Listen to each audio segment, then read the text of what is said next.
ယောက်ျားလေးညာမှာတော့ပါကားပြင်လို့ရှိရင်ចောင်းစင်းအများဆိုဘူးဒီဘက်ခင်မှာလောက်ကြတယ်ဒီចောင်းစင်းဖြစ်စီမဖြစ်စီဖြစ်စီကားပြင်တဲ့ညာကိုစိတ်ဝင်စားရင် OBD လေ OBD ကောင်းစကန်ထိုးတယ်စကန်စစ်တယ်အခုဒါကျွန်တော်လည်းဒီသင်ကြားရေးမှာတုံးပြနေတဲ့သင်ပေးနေတဲ့ဒီတယောက်ကိုကနန်းသားတယောက်ကိုစစ်တဲ့ခါလေးပြောင်းအောင်ဒါကျွန်တော်ကြည့်အောင်အခုကျွန်တော်ဒီနံပါတ်ပါတယ်ကျွန်တော်ဒီကားကိုကိုင်နေပြီဒီကားနော်Honda ဟုတ်ပါဘူး sorry Mazda 3 Sky Active 2018ဒီမှာ scan ထိုးလိုက်ရင်ဗာမြင်ရတယ်သိလား scan ထိုးလိုက်ရင် OBD ကောင်း EADC ဒီမှာရှိတဲ့အလုံးလေးတွေကဒီကားမှာရှိတဲ့ module function တွေဒါလေးဆိုရင်မပါဘူး FSC တို့ SCBS တို့ဒါလည်း ESU လို့ပါဆိုဒီကောင်တော့ unit master တော့ unit နဲ့ပေါ်ပြရတယ် unit တို့ control တို့ module တို့ဒါနဲ့သွားတယ် RCM PCM ရှိတယ် TCM ရှိတယ် BCM ရှိတယ်ဟုတ်ပြီနော်ပြီးလို့ရှိရင် SSU ရှိတယ်တော့ EADC နော်အဲ့တော့ဓမ္မတစ်ခုချင်းစီဝင်လို့ရတယ်ဒါလေးတွေမဲနေတဲ့မှိန်နေတဲ့ဟာလေးတွေက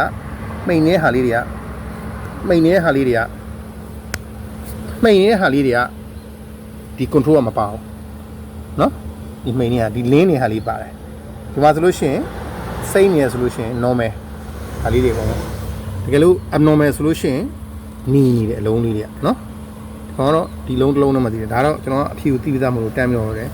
သူရဲ့ CMU ထဲမှာ error တခုရှိတယ် display မှာ failure ဖြစ်တယ် display failure ဆိုတာဒါ ground ကြိုးတောင်မို့ဟိုအကျိုးပေါ့နော် data ကြိုးကဟိုဟာ connection ပြောင်းမျိုးမပြောဘူးဆိုလို့ရှိရင်ဒီ ground မမိပြတ်တယ်ပေါ့နော် server ခုအဲ့ဒါလေးပေါ့အဲ့တော့ဒီကောင် continuous ဖြစ်တယ်ဆိုလို့ရှိရင်ဒီကောင် active ဖြစ်နေတော့တကယ်ပစ္စည်းလဲလိုက်မပြောက်သွားပါဟို fault information ကျွန်တော်ဟို passive active နဲ့ passive ရှိတယ် fault 2မျိုးပြောပြ active နဲ့ history ဒါမှမဟုတ် passive ပေါ့နော်2မျိုးရှိတယ် active ဆိုလို့ရှိရင် active ဖြစ်နေတဲ့ဟာတကယ်ပြက်နေတဲ့ပစ္စည်းကိုမျက်မြင်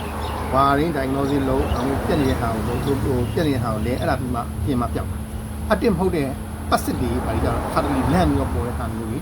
ခါတလေဟို history အနေနဲ့ပေါ်ဘူးတဲ့ဟာတွေအကုန်လုံးကပြောက်ကျန်တာမရှိဟုတ်နော်โอเคဘုဒါ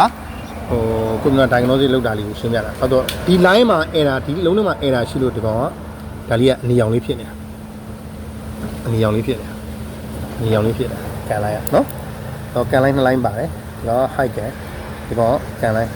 MS master โอเคနော်ဟုတ်ဒီအပြိုးလေးပဲဒီမှာတော့ပြပြတာမယ်အသေးစိတ်ကိုတော့တကယ်လာတက်တဲ့အချိန်မှာကျွန်တော် BCN နဲ့ဝင်လို့ရှိရင်ဘာလုပ်လို့ရလဲ BCN နဲ့မှာဘာတွေရှိလဲဒါမျိုးလေးတွေဟောဖြစ်တယ်အခုဒီကတော့ auto search of function လေးပြုတ်သွားလို့ကျွန်တော်ပြန်ပြင်ပေးနေတာဖြစ်တယ်နောက်ဗီဒီယိုတစ်ခုမှလည်းပြင်ပြီးသွားလို့ကောင်းသွားရင်ပြန်ပြီးတော့ပြောပြပေးမယ်ဒါတော့ပညာမျှဝေတာဖြစ်ပါတယ်ကျေးဇူးတင်ပါတယ်